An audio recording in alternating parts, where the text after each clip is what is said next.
She married him but loved me.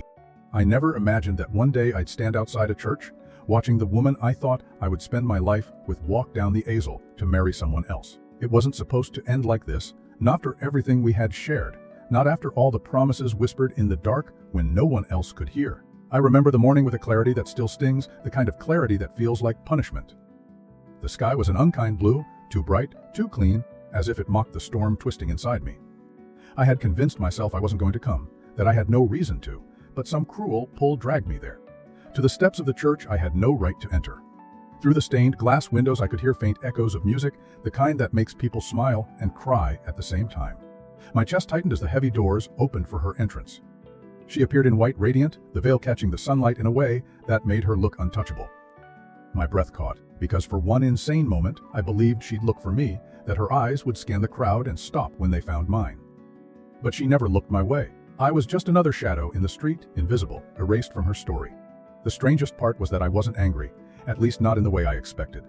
Anger would have been easier, safer, something I could wrap myself in like armor. Instead, there was only silence inside me, a hollow kind of H that whispered of inevitability.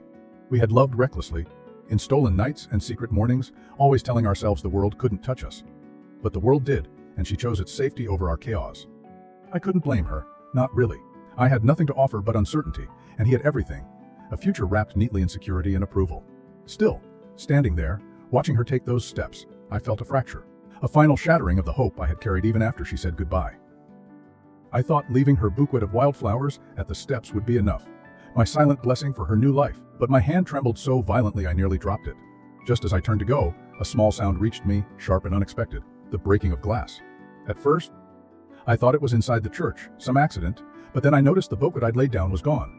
In its place was a note, folded and crisp, though I swear I hadn't seen anyone leave it there. My name was written on it in her handwriting. My heart hammered as I opened it. Just 4 words stared back at me, enough to drain every ounce of air from my lungs. It should be you.